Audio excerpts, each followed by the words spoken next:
The Tokyo Olympics will be remembered as the first one to happen without a live audience. That's, of course, because they took place amid a global pandemic. Perhaps not unrelated to that pandemic, they'll also be remembered as the first games where athletes frequently spoke about their mental health. That pertains most famously to Simone Biles, who's thought to be the greatest gymnast of all time, pulled out of 4 events citing difficulties with her mental health. She has since announced she will be competing in Tuesday's beam final. As we talked about on the show last week, the decision to withdraw drew criticisms from the likes of Piers Morgan. We won't go into that as we did that last week. You can check that out on our YouTube channel. In terms of opening up about mental health, Biles has now been joined by Adam Peaty.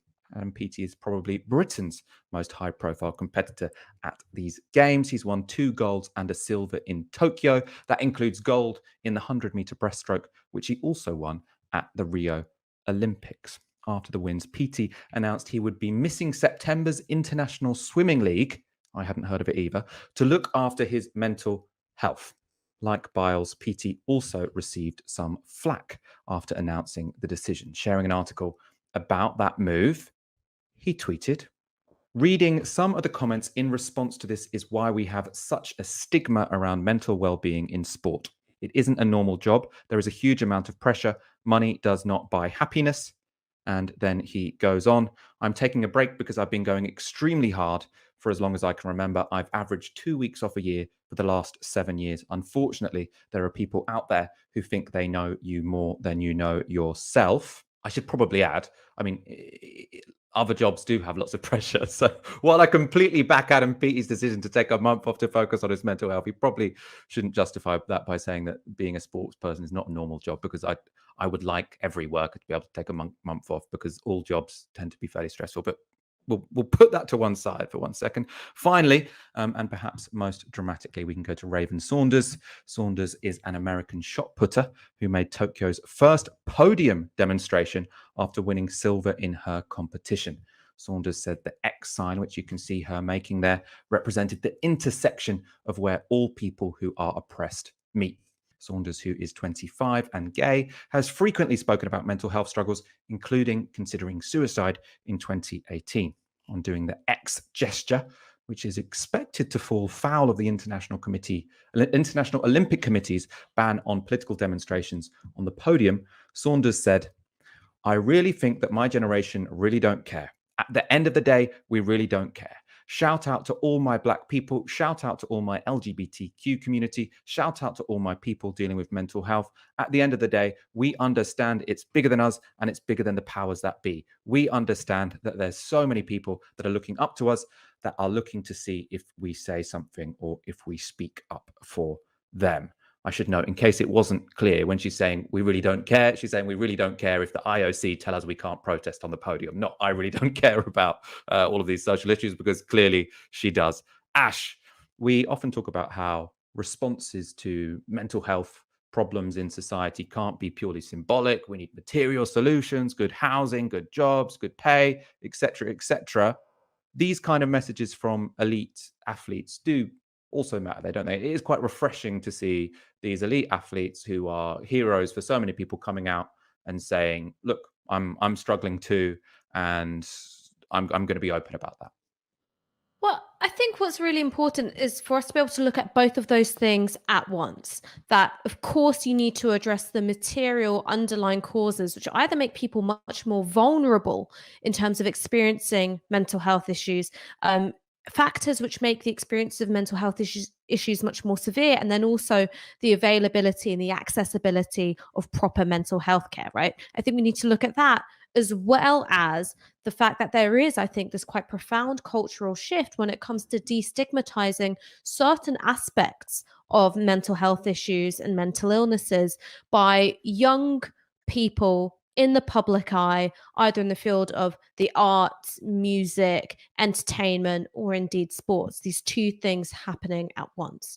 Because I do think that what we're seeing is that you've got a generation of young people who in Britain and in America are in quite a profound way disempowered in the electoral process.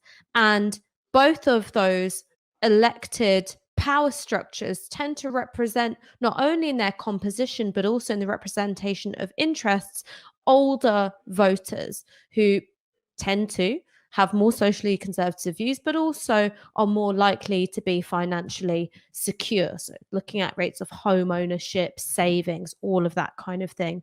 I'm not saying that every single baby boomer is rich. I'm saying that these things break down along generational lines. Not only is that where young people are dominant, because that's where young people have always been dominant, I think the growth of social media has also shifted power within that realm, because no longer does an athlete like Raven Saunders have to go, well, how do I impress, these really nasty, really reactionary, editors and producers and the people who shape broadcast and print media? You've got a direct line to your following and your fan base because of social media. And you've also got, I think, a kind of shift of power away from broadcast and print media outlets, who now know that they've also got to follow the story as it unfolds on social media. And that, I think, is really powerful when it comes to achieving cultural shifts, changes in norms, values, and viewpoints. So while I think we've got, in many ways, a deepening of all of these factors which have created a mental health crisis for young people, the rise in precarious forms of employment, the decline in stable housing, the fact that we are in a very volatile political situation, the climate emergency on the horizon, all of these things can really fuck with your mental health. You, I think, also have this area in which people feel empowered to speak out and not have to kowtow to the kind of norms which dominated broadcast and print media. And I've said this before, that's why you have people like Piers Morgan ultimately trying to make a name for themselves by being a reactionary backlash against that shift in norms. But it's the scream of the imminently defeated. Piers Morgan knows that this isn't going to be something that he can win. It's something he can, in the short term, capitalize on for notoriety, but he can't win it because you've got your Raven Saunderses, you've got your Adam Peaties, you've got your Simone Biles's, and you've got, you've also got, Tyrone Mings, who today was speaking out about his experiences with mental health issues, anxiety, and having, real trouble around the start of the Euros. This is, I think, a generational shift in norms. It might just take a while for it, if it ever does, to manifest in a change in politics proper. No, I think that's really important, especially that, generational divides, people sometimes find them controversial because they say, oh, well, look, I'm of an older generation. I'm open about mental health and I'm, actively anti-racist if what we're talking about is football players taking the knee. And obviously that's absolutely true in many of these cases. But I do think one thing that's interesting about sport and culture is, in a way, it does pick people out quite randomly. It is genuinely meritocratic. The Olympics is genuinely meritocratic, at least the popular sports, not those sports that actually probably only 10 people do in each country anyway. But the popular sports are, sorry to anyone who does the pole vault. Sorry for the dressage enthusiasts out you know there, what I mean? But Like, it's not a meritocracy because only 5 how many people do it. It's quite, I assume it's quite easy to qualify for these things. Maybe I'm wrong. In any case. And you know what? You get a horse, Michael. You get a horse and tell me how easy it is. Popular sports are genuinely meritocratic. So it is interesting that you've taken this sort of random cross-section of society when it comes to the Olympic team or when it comes to the English football team.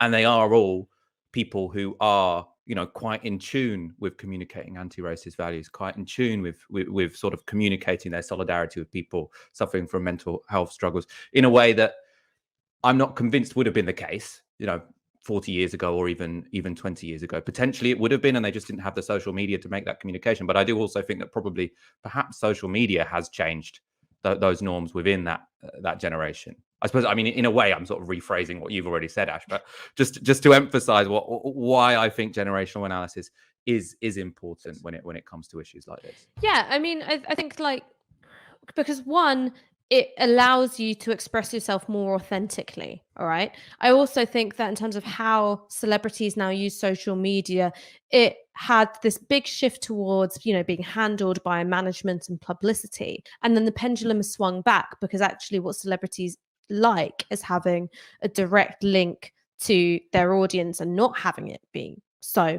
managed and curated.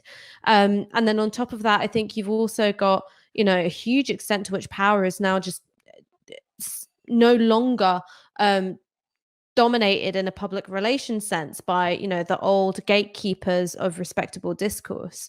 And I think that a generational analysis, it doesn't explain everything, but I think it explains an awful lot about why we are at this kind of tipping point when it comes to mental health advocacy. One thing that I would like to add, though, is that I think it's important to acknowledge that this project of destigmatization is very, very partial, because the kinds of discussions around mental health that it's seen as acceptable to have, it tends to be around depression and anxiety, rather than the kinds of very layered, very complex presentations of mental illness, which also involve things like substance abuse or schizophrenia, the way in which all of these things can then overlap when there isn't adequate care and support with homelessness and rough sleeping and all sorts of behaviors which can fall under the bracket of the deviant, the criminal, or the dangerous.